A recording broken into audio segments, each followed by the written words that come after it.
सभी को नमस्कार। IMA परिवार के YouTube चैनल पर आप सभी का हार्दिक स्वागत और अभिनंदन। बात चल रही थी मुद्रास्फीति यानी कि इन्फ्लेशन, महंगाई की बात कर रहे थे कि महंगाई जब आपकी वस्तुएं और जो सेवाएं हैं जब लगातार ऊंची कीमतों पे बनी रहे, रुपए की वैल्यू जो है, आपकी क्रय शक्ति क्षमता जो उसकी है, परचेजिंग पावर जो रुपए की है वो क्या होती है, डाउन हो जाती है, कम हो जाती है।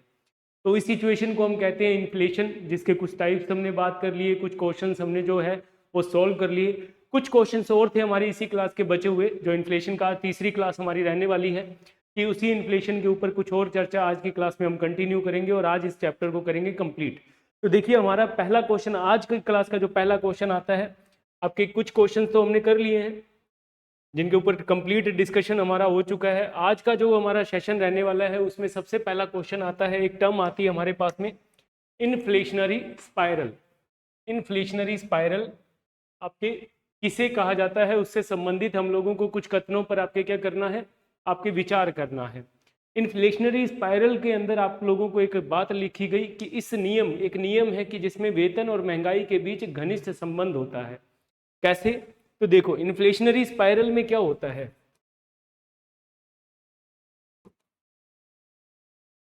इन्फ्लेशनरी स्पाइरल, ठीक है, इसमें आपके क्या होगा कि इसमें यह कहा जाता है कि जैसे ही आपका वेतन बढ़ता है, वेतन बढ़ता है तो महंगाई बढ़ती है, वेतन बढ़ेगा तो महंगाई बढ़ जाएगी। सेकंड, इसी को ये कह दिया कि महंगाई के बढ़ने से वेतन बढ़ता है और वेतन के बढ़ने से महंगाई बढ़ती है। ये एक दूसरे के साथ में एक साइकिल बना के चलते हैं, एक स्पाइरल बन जाता है आपका, कि वेतन बढ़ा तो आपके वेतन बढ़ेगा तो देखो क्या बढ़ेगा, तरलता बढ़ गई, लिक्विडिटी बढ़ गई, बाजार में पैसा ज्यादा बढ़ गया, और तरलता बढ़ गई तो आपके महंगाई बढ़ गई, डिमांड्स बढ़ गई। देखो वेतन बढ़ा तो तरलता बढ़ जाती है, तरलता बढ़ जाती है, तरलता बढ़ जाएगी तो आपके क्या होने वाला है, तरलता के साथ साथ आपके मांग बढ़ जाती है, मांग या डिमांड बढ़ जाती है, जिससे आपके क्या आती है, महंगाई आ जाती है, महंगाई आ जाती है। और महंगाई के आने की वजह से आपके क्या होती है, वेतन बढ़ जाता है, डीए आपका, है ना, डीए जो होता है, ट्रैवल अलाउंस, डेली अलाउंस, वेतन भत्ता जो आपका होता है, तो आपका क्या होता है, वेतन भत्ता वगैरह बढ़ जाता है, ठीक है, अलाउंस बढ़ जाते हैं। तो इसलिए आपके क्या कहा गया, इसको इन्फ्लेशनरी स्पाइरल कहा जाता है, कि जब आपके वेतन की वजह से आपकी महंगाई बढ़ी और महंगाई की वजह से वेतन बढ़ा, ये दोनों एक दूसरे के साथ चलते रहते हैं, तो इसे हम क्या कहते हैं, इन्फ्लेशनरी स्पाइरल कहते हैं। तो देखो क्या कहता है इन्फ्लेशनरी स्पाइरल, कि नियम के अनुसार वेतन और महंगाई दोनों में घनिष्ठ संबंध होता है, बिल्कुल घनिष्ठ संबंध है, दोनों एक दूसरे के साथ चल रहे हैं। महंगाई बढ़ने के कारण वेतन में वृद्धि होती है और वेतन बढ़ने से बाजार में मांग बढ़ती है, जिससे महंगाई और बढ़ जाती है। तो कथन एक और दो दोनों सही होते हैं हमारे, कथन एक और दो जो है वो दोनों सही है। अभी आप करंट के अंदर सिचुएशन देखें, और ये इन्फ्लेशनरी स्पाइरल जो है वो किसके लिए होगा, दो ग्रुप होते हैं हमारे पास, एक होता है परिवर्तनशील आय समूह, परिवर्तनशील आय समूह, जिन लोगों की आपकी क्या होती है कि आपकी महंगाई के साथ साथ आपकी जो परिवर्तनशील, एक होता है आपका स्थिर आय समूह, स्थिर आय समूह, ठीक है, ये स्टेबल है, जिनको महंगाई हो या मंदी हो उनकी फिक्स सैलरी है जो चेंज नहीं होती, एक फिक्स सैलरी के साथ चलते हैं।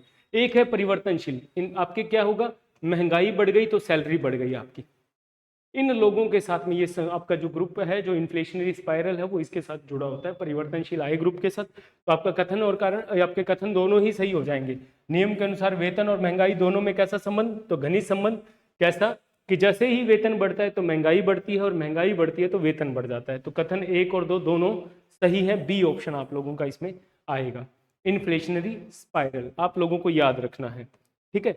नेक्स्ट आता है हमारे पास में क्वेश्चन, एक आपके देखिए, आपका दिया है WPI वस्तु समूह को उनकी संख्या व भारांश से सम्मिलित कीजिए।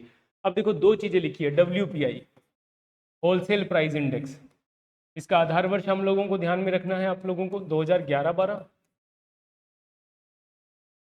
ठीक है। इसी के साथ में इसमें टोटल 697 वस्तुएं हैं, क्योंकि मैं आप लोगों को पहले ही बता चुका हूं, WPI जो होलसेल प्राइस इंडेक्स होगा उसमें केवल वस्तुएं होती हैं, इसमें केवल क्या होता है, केवल वस्तुएं, इसके अंदर आपके सेवाएं जो हैं वो शामिल नहीं होती। सेवाएं किसमें होंगी, CPI कंज्यूमर प्राइस इंडेक्स पे, क्योंकि होलसेल में थोक मूल्य सूचकांक पर केवल हम वस्तुएं खरीदते हैं, सेवाएं नहीं। अभी कभी आप लोगों ने ऐसे नहीं सुना होगा, अभी आज रेल की जो टिकट है वो होलसेल में इतने की है, बस की टिकट होलसेल में इतने की है, कोई टीचर होलसेल में इतने का पढ़ा रहा है, डॉक्टर होलसेल में इतनी फीस लेता है, इस तरह की, क्योंकि होलसेल में कभी सेवाएं हम लोगों को नहीं मिल पाती हैं। तो होलसेल में WPI थोक मूल्य सूचकांक जो हमारा है, थोक मूल्य सूचकांक या होलसेल प्राइस इंडेक्स, थोक मूल्य सूचकांक में केवल क्या है, वस्तुएं हैं। एक टोकरी बना दी हमने, कितनी वस्तुओं की, 697 वस्तुओं की, जिसके अंदर 3 ग्रुप है हमारे पास में। कौन कौन से हैं? मैन्युफैक्चरिंग, आपके विनिर्मित, फिर प्राथमिक और ईंधन ऊर्जा। देखो सबसे पहले आती है हमारी प्राथमिक, ठीक है। 697 के अंदर प्राथमिक के अंदर हम लोगों को दी गई है 117 वस्तुएं, 117 वस्तुएं।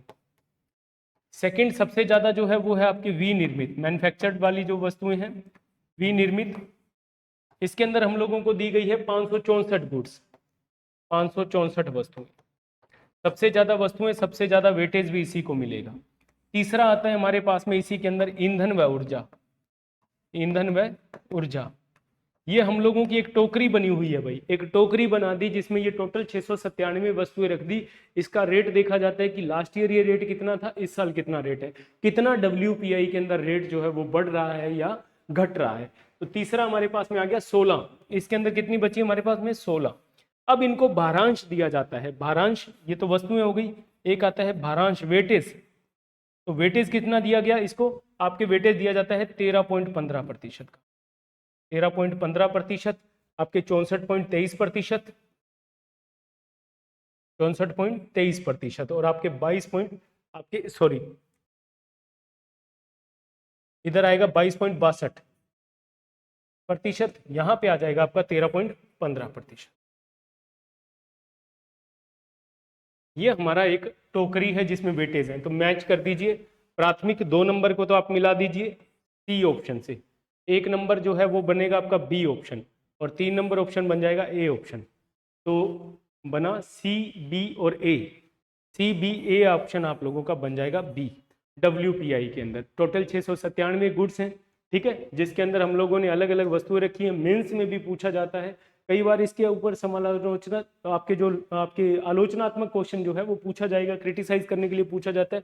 तो कहीं ना कहीं एक चीज हम लोगों को दिखती है कि सबसे ज्यादा जो वेटेज होना चाहिए था वो आप लोगों का प्राइमरी गुड्स का होता है, ठीक है। मैन्युफैक्चरिंग है, चलो बहुत सी वस्तुएं हैं, हमने इसको भी रख लिया इसमें, परंतु देखिए यहाँ 117 वस्तुएं होते हुए हम लोगों ने वेटेज कितना दिया इसको, 22.62 का, जबकि यहाँ पे हमने केवल 16 वस्तुओं को कितना वेटेज दिया, 13% का। जबकि हमारी लाइफ के अंदर सबसे ज्यादा वेटेज किसका होना चाहिए, प्राइमरी का, क्योंकि सबसे ज्यादा लोग जो यूज करेंगे वो किसको करेंगे, प्राइमरी गुड्स को। तो यहाँ पे ये भी आप लोगों का WPI के अंदर बन जाता है, ठीक है। चलते हैं नेक्स्ट क्वेश्चन की तरफ। नेक्स्ट क्वेश्चन आता है हमारा फिलिप्स कर्व, फिलिप्स कर्व व आयातित मुद्रास्फीति। आयातित मतलब इंपोर्टेड इन्फ्लेशन। अभी हम लोगों ने देखा भी है, हाल ही के अंदर देखा, ईरान इजराइल US वॉर जो चल रहा है उस समय पे भारत के अंदर एक इन्फ्लेशन देखा गया जिसका कारण था इंपोर्टेड इन्फ्लेशन। भाई आप लोगों ने देखा कि जो आपके पोर्ट्स हैं वो बंद हो रखे हैं, तेल हमारे यहाँ पे आ नहीं रहा है, एनर्जी के सोर्स हमारे कम हो रहे हैं, तो हमने कीमतें तेल की क्या कर दी, बढ़ा दी। उसकी वजह से ट्रांसपोर्टेशन महंगा हुआ, ट्रांसपोर्टेशन जब महंगा हुआ तो हमारी चीजें महंगी हो रही हैं। तो ये आयातित मुद्रास्फीति थी, इंपोर्टेड इन्फ्लेशन था। चलो देखते हैं आगे। सबसे पहले है फिलिप्स कर्व के अनुसार, अर्थशास्त्री फिलिप्स के अनुसार महंगाई व बेरोजगारी में नकारात्मक संबंध होता है। बिल्कुल होता है, कैसे, प्रोफेसर फिलिप्स।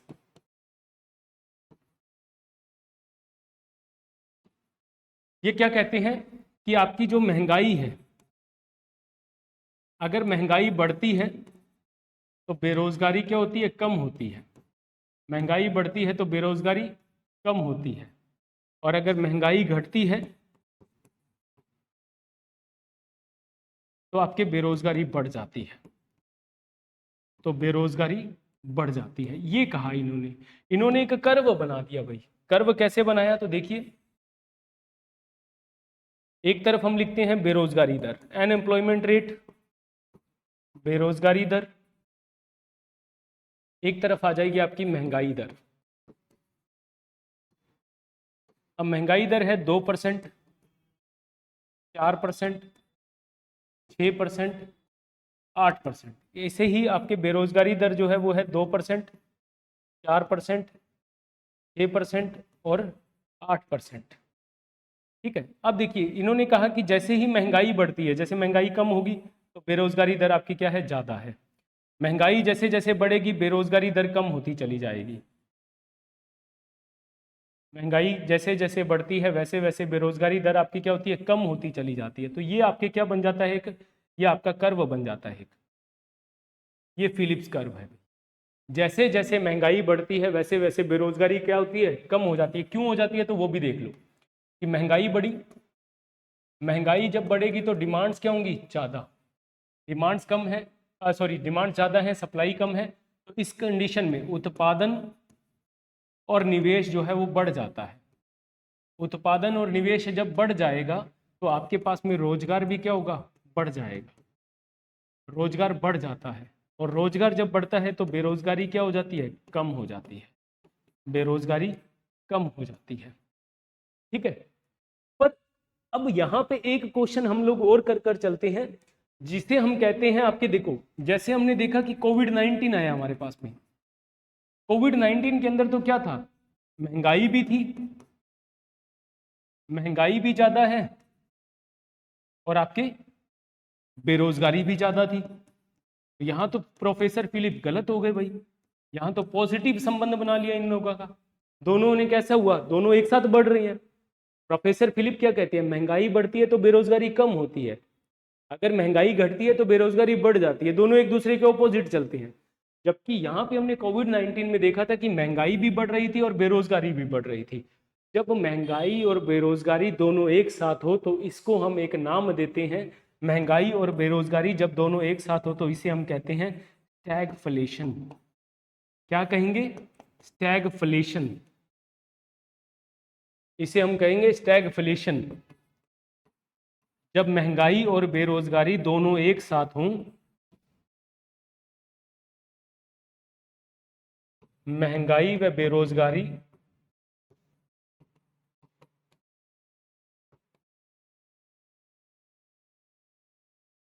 दोनों एक साथ हों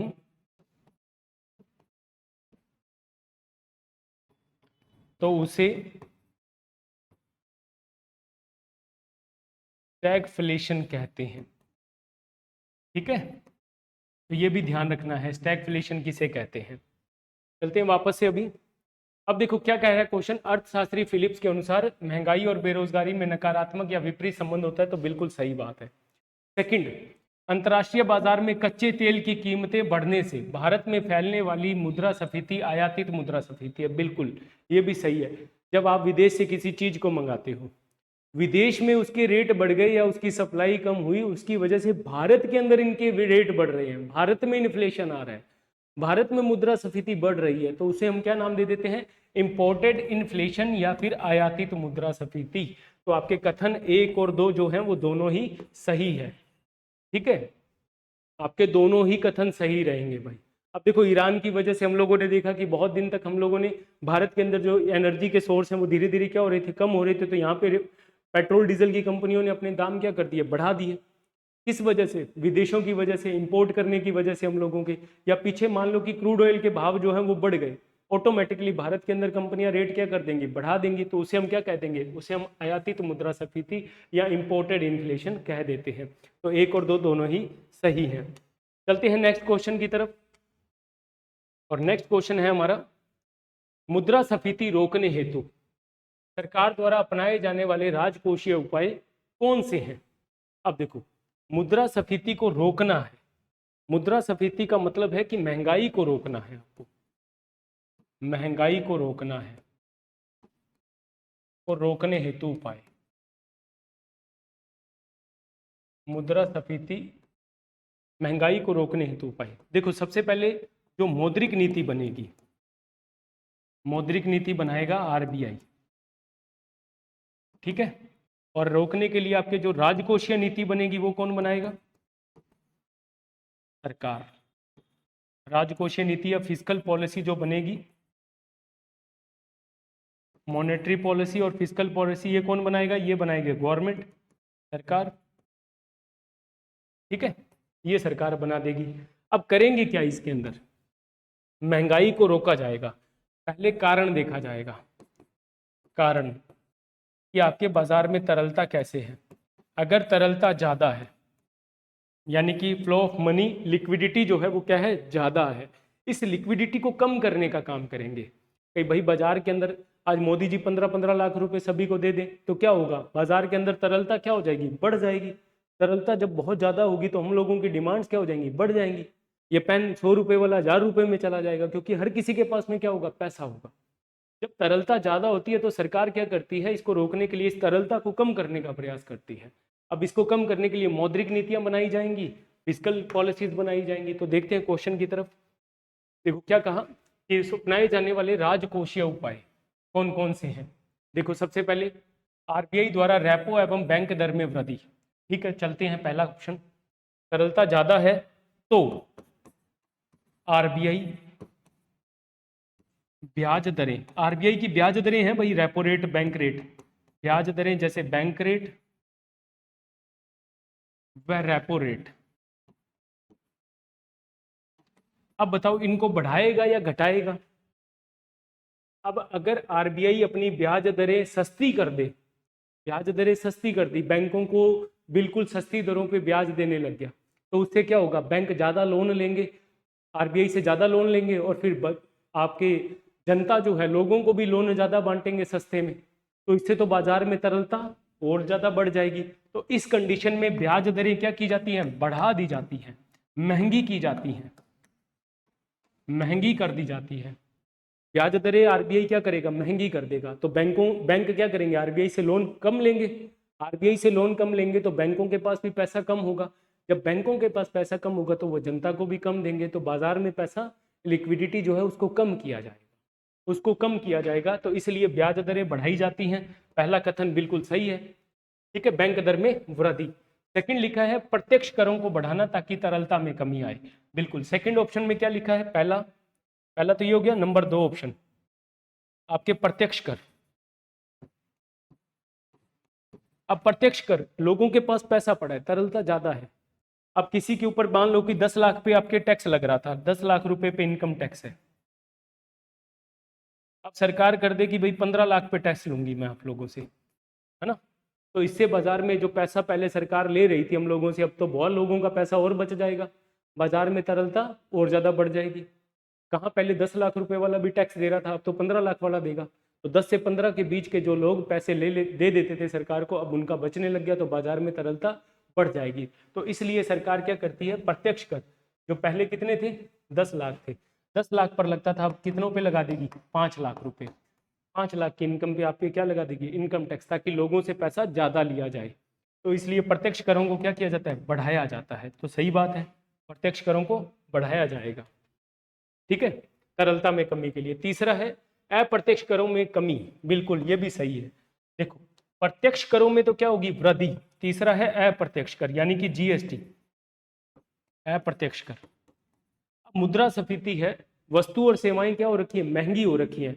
अब जीएसटी को और ज्यादा बढ़ा देगा तो वो तो वस्तु और महंगी हो जाएगी, उसको कम करना है। तो अप्रत्यक्ष करों में क्या की जाती है, कमी की जाती है।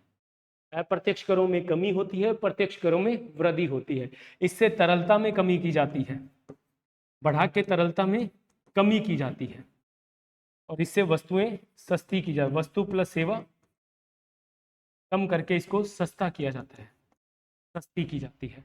नेक्स्ट ऑप्शन क्या है देखते हैं। ठीक है, चौथा है सार्वजनिक व्यय में कमी। अब सरकार ने अपने खर्चों में क्या कर देती है, बढ़ोतरी कर दे, तो उससे बाजार में पैसा क्या होगा, ज़्यादा जाएगा। पेंशन सब्सिडी के ऊपर क्या करे सरकार, ज़्यादा पैसा खर्च करेगी तो बाजार में लिक्विडिटी बढ़ जाएगी। तो हमें तो क्या करनी है, घटानी है।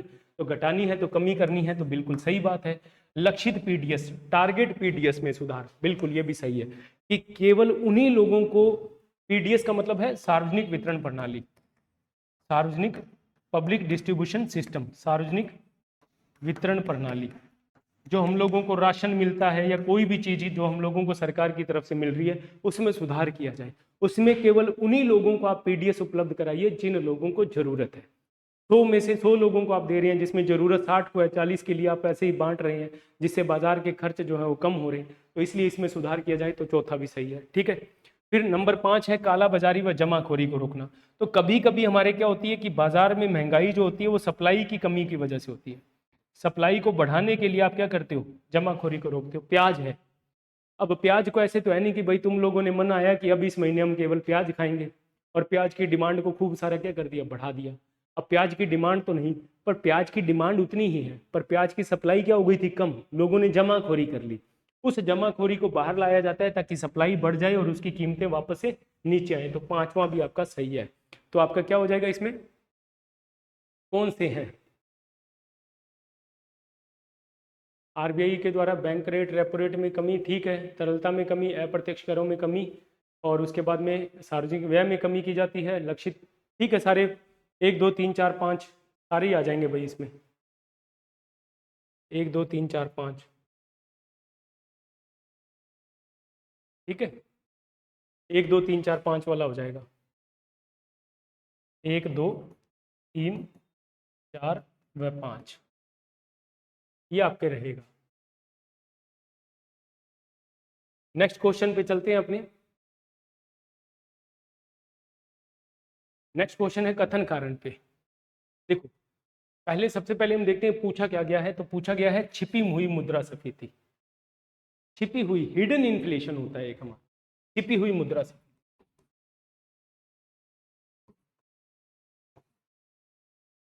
छिपी हुई मुद्रास्फीति या हिडन इन्फ्लेशन, ठीक है। इसमें आपके क्या किया जाता है कि जैसे हम लोग देखते हैं कि भाई जब मैं छोटा था या मैं जब पढ़ रहा था, खुद स्कूलिंग कर रहा था, तो भी पार्ले जी 5 रुपए का आता था। आज भी अगर देखूं तो पार्ले जी 5 रुपए का ही आता है। पर पहले पार्ले जी इतना इतना आता था, 100 ग्राम आता था 5 में। अब कितने का आ रहा है पार्ले जी? 50 ग्राम का आता है, 5 रुपए का ही है, पैकेट 5 का ही है। उस समय भी 5 का था, आज भी 5 का है, पर उसकी क्वांटिटी को क्या कर दिया, उसकी कम कर दिया गया। जब उसकी क्वांटिटी को और उसकी गुणवत्ता यानी कि क्वालिटी के अंदर कमी कर दी जाए, उसे हम क्या कहते हैं, छिपी हुई मुद्रास्फीति या हिडन इन्फ्लेशन कहते हैं, या हिडन इन्फ्लेशन कहते हैं। अब देखो, आज से 5 7 साल पहले जो देसी घी है वो 500 रुपए का किलो था। कई लोग आज भी 500 रुपए का किलो बेचते हैं। क्या देसी घी में बढ़ोतरी नहीं हुई? नहीं हुई, पर उसने उसकी क्वालिटी को क्या कर दिया, उसकी गुणवत्ता को क्या किया है, कमी कर दी है। जब आपकी क्वांटिटी के अंदर, संख्या के अंदर या वजन के अंदर कमी कर दी जाए, देखो इसमें क्या होगा, वजन में कमी या गुणवत्ता में कमी हो जाए, गुणवत्ता में कमी, रेट वही है जो पहले था, पर आपकी वजन और गुणवत्ता में क्या हो गई है, कमी हो गई है, तो उसे हम क्या कहते हैं, हिडन इन्फ्लेशन कहते हैं। देखो, पूर्ववत कीमतों पे ही, पुरानी कीमतों पे ही पहले की अपेक्षा कम वजन, आकार और खराब गुणवत्ता वाला माल बेचा जाना छिपी हुई मुद्रास्फीति कहलाता है। ऐसा इसलिए होता है क्योंकि उपभोक्ता बिना मात्रा में बदलाव के लेबल पर स्पष्ट रूप से उच्च कीमत चुकाते हैं।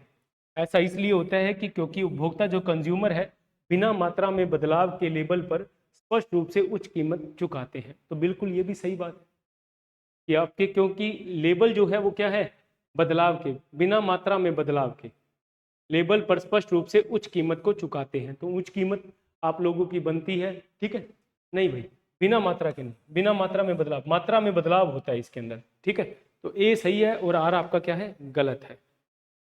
ऐसा इसलिए होता है क्योंकि उपभोक्ता जो है वो आपके मात्रा में बदलाव के लेबल पर स्पष्ट रूप से उच्च कीमत चुकाते हैं। नहीं, आपके बिना मात्रा के ही आएगा, ये आपके बिना, तो ये आपका गलत हो गया यहाँ पे, ठीक है।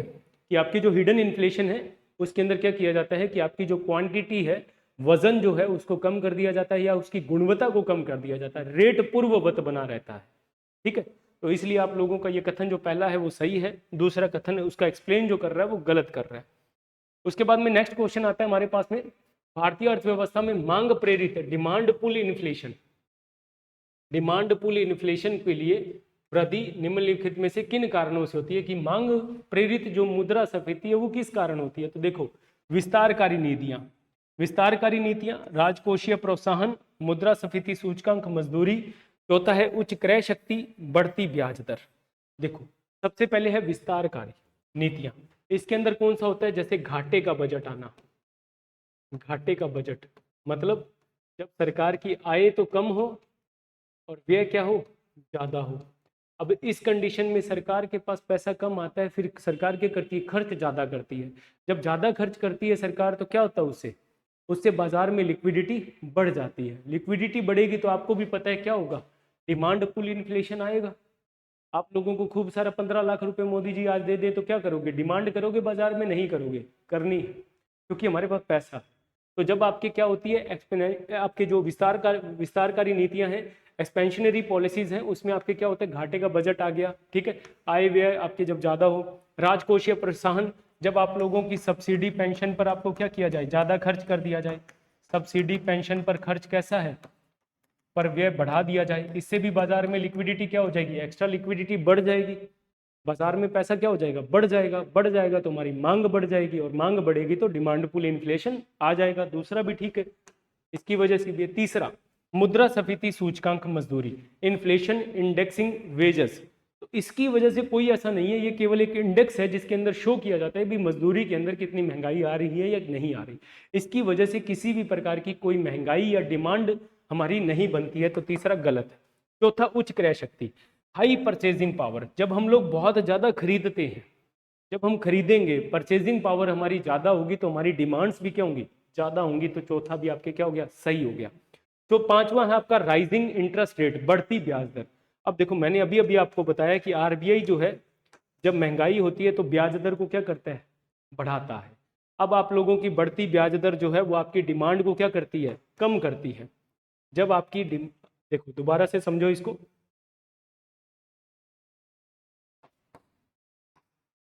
इंटरेस्ट रेट जब बढ़ाए जाते हैं तो इससे हमारी डिमांड क्या होती है, कम होती है, ना कि डिमांड बढ़ जाती है। तो ये उल्टा लिखा है इसको, तो ये भी गलत। तो इसका आंसर रहेगा 1, 2 और 4, ए ऑप्शन 1, 2 और 4। क्योंकि बढ़ती ब्याज दरें जब महंगी होगी तो हमारे पास पैसों की क्या होगी, कमी होगी। जब कमी होगी पैसों की, तरलता लिक्विडिटी की कमी होगी, तो हमारी मांग क्या हो जाएगी, कम हो जाएगी। और जब मांग कम होगी तो उसकी वजह से डिमांड पुल इन्फ्लेशन नहीं आएगा। तो ये क्या हो गया, गलत हो गया। तो 1, 2 और 4 जो ऑप्शन है वो सही रहेगा। ठीक है, अब आती है लास्ट क्वेश्चन की बात। लास्ट क्वेश्चन हमारा इस टॉपिक का रहेगा, ठीक है, इंपॉर्टेंट क्वेश्चन है, आपके PYQ है, ये प्रीवियस ईयर क्वेश्चन है। लिखा है हिनार्थ प्रबंधन से मुद्रास्फीति होती है। अब सबसे पहले हम समझते हैं कि हिनार्थ प्रबंधन या डेफिसिट फाइनेंसिंग क्या है। हिनार्थ प्रबंधन, हिनार्थ प्रबंधन कब होता है, जब सरकार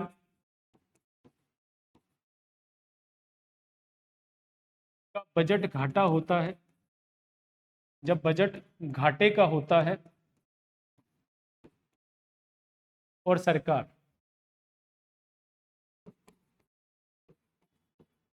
आरबीआई से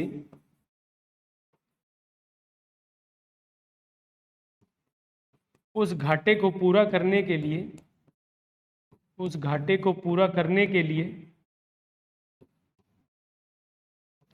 ऋण लेती है, तो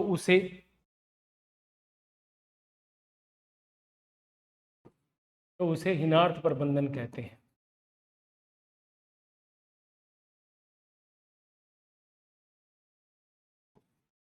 इससे बाजार में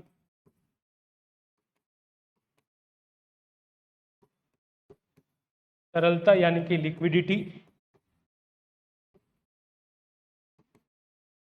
बढ़ जाती है। इससे बाजार में तरलता या लिक्विडिटी जो है वो क्या होती है, वो बढ़ जाती है। अब जब तरलता बढ़ जाएगी तो इसकी वजह से क्या होगा, तरलता बढ़ गई, जिससे आपके क्या होगी, इससे बाजार में तरलता बढ़ जाती है और मुद्रास्फीति फैलती है, या महंगाई जो है वो क्या होती है, वो फैलती है। ठीक है, तो पहला कथन क्या कहता है, हिनार्थ प्रबंधन से मुद्रास्फीति होती है, डेफिशिएंट फाइनेंसिंग लीड्स इन्फ्लेशन। सही बात है, क्योंकि मुद्रास्फीति आपके सरकार को क्या है, सरकार की 1000 रुपये की इनकम थी, 1500 रुपये का खर्च था, 500 रुपये का घाटा था। अब सरकार ने ये 500 रुपये क्या कर लिए, आरबीआई से उधार ले लिए। अब ये जो 500 रुपये उधार लिए, ये 500 रुपये सरकार क्या करने वाली है, बाजार में खर्च करने वाली है। अब बाजार में जब वो 500 रुपये एक्स्ट्रा आएंगे तो उससे बाजार की लिक्विडिटी क्या होगी, बढ़ जाएगी, और जब लिक्विडिटी बढ़ेगी तो डिमांड्स बढ़ेंगी, डिमांड्स बढ़ेंगी तो हमारी इन्फ्लेशन आएगा। ठीक है, दूसरा है, इससे मुद्रा की आपूर्ति वस्तुओं एवं सेवाओं की तुलना में अधिक हो जाती है। नहीं, मुद्रा की आपूर्ति वस्तु एवं सेवाओं, हाँ बिल्कुल सही है, इससे आपकी जो मुद्रा की सप्लाई है वो आपकी वस्तु और सेवाओं की तुलना में अधिक होती है, क्योंकि इसमें पैसा क्या होता है, ज़्यादा होता है। इट इंक्रीज मनी सप्लाई, कि आपके मनी सप्लाई जो है वो बढ़ जाता है, तो इस वजह से क्या होती है, महंगाई आती है। तो कथन और कारण सही है और AR की सही व्याख्या भी है। तो A ऑप्शन ये आप लोगों का रहने वाला है। तो ये हमारे कुछ टाइप्स थे हमारे पास में इन्फ्लेशन के, ठीक है। ऑलमोस्ट मैंने क्वेश्चंस यहाँ से रिपीट किए हैं, ठीक है। जैसे मैंने एक आप लोगों को बीच में बताया है स्टैगफ्लेशन के बारे में, उसी तरह से एक और टर्म्स याद रखनी है आप लोगों को स्टैगफ्लेशन के साथ ही। एक होगा हमारा स्क्यूफ्लेशन। एक कौन सा होगा? स्क्यूफ्लेशन। स्क्यूफ्लेशन के लिए याद रखनी है महंगाई प्लस मंदी दोनों, महंगाई प्लस मंदी जब एक साथ हो तो दोनों, ठीक है। अर्थव्यवस्था के कुछ क्षेत्रों के अंदर तो महंगाई देखने को मिल जाती है और कुछ क्षेत्र आपके जो होते हैं मंदी देखने को मिलती है। जैसे फॉर एग्जांपल बात करते हैं, स्क्यूफ्लेशन आपको देश के अंदर हर समय कभी ना कभी कहीं ना कहीं देखने को ही मिलेगा। जैसे अगर आज के दिन की बात करें तो अभी हमारे जैसे गर्मियां चल रही हैं, मानसून चल रहा है, उमस के दिन है, अभी जो एसी है उसकी आपकी डिमांड्स आपकी कीमतें क्या है? महंगी हो रखी हैं, जबकि गर्म कपड़ों की कीमतें क्या हैं? सस्ती हैं। गर्म कपड़ों में मंदी चल रही है और एसी के अंदर क्या चल रही है? महंगाई चल रही है। तो ये कैसा टाइप है? ये स्क्यूफ्लेशन का टाइप है। तो इस तरह से जब आप लोगों को दोनों चीज़ें देखने को मिले, महंगाई और मंदी एक साथ, तो स्क्यूफ्लेशन है। महंगाई बेरोजगारी अगर एक साथ देखने को मिले तो उसे हम कहते हैं स्टैगफ्लेशन। तो ये था हमारा आज का सेशन, इन्फ्लेशन का सेशन। मिलेंगे नेक्स्ट टॉपिक के साथ नेक्स्ट क्लास में। और आप जाने से पहले इस वीडियो को लाइक कर दीजिए, चैनल को सब्सक्राइब कर दीजिए और वीडियो को ज़्यादा से ज़्यादा अपने दोस्तों के साथ शेयर कर दीजिए।